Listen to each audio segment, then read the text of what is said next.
6:24, welcome back. The Beatles took America by storm in the 1960s, and I think it's safe to say they became fairly popular. That's right, with so much success. They even had their own Saturday morning Beatles cartoon series and an animated movie called Yellow Submarine. New this morning, Aaron Fields is here with us, live with the man behind the movie and that TV series. Aaron, good morning.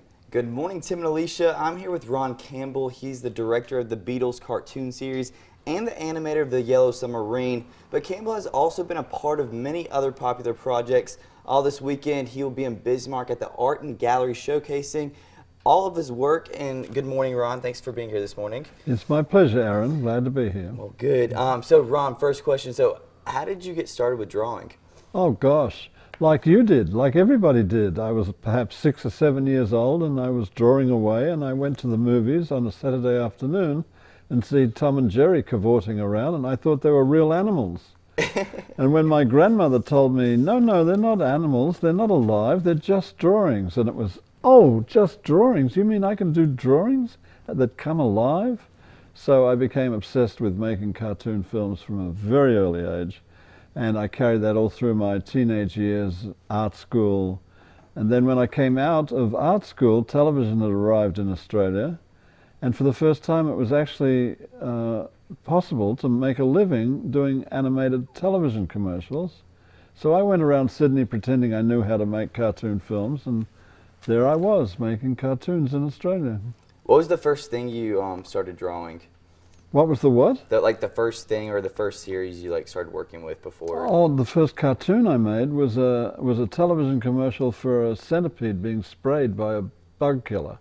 Okay. And I had to do 100 drawings of a centipede. Each drawing had to have 100 legs, and I sat there drawing 100 legs 100 times, and I'm saying to myself, they don't know it, but I would pay them to let me do this. You know. Yeah, that's awesome. And so, the Beatles, did you ever get to meet the Beatles? No, I never did. No, I was always on the other side of the world. But I did direct all of the episodes that were produced in Australia of the Beatles TV cartoon show, which had an enormous rating, like a 67 share sometimes. Oh, wow. And that means out of every 100 TVs turned on in America, 67 of them were watching my cartoon. That's amazing. Yeah, that was, yeah. And so other than the Beatles, what else did you also contribute to the other series and everything? Well, my career spanned 50 years in 1 month, and from that you can assume that I did an awful lot of different cartoons. The last show I did was Ed, Ed and Eddie. Ed, Ed and Eddie? Ed, Ed and Eddie. Oh, okay. Let's see, the Rugrats, 10 years of my life making Smurf cartoons. Can you believe that? 10 years of your life with Smurfs.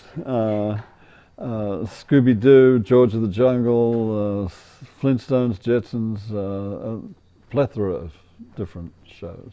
Gotcha. Yeah. And then tell us a little bit about your exhibit this weekend and what you're going to be doing at the exhibit. Okay, well, I came to the point where I had to retire, and I decided to do paintings. I didn't want to paint cactuses in my back garden. I just decided that I was going to do what Chuck Jones had done. I was going to do paintings based on the cartoons I'd made. So when you paint, you like to show your paintings, and when you show your paintings, you like to sell your paintings. So now I'm traveling around the country exhibiting the paintings that I've done in my retirement, all based on the cartoons that I've done.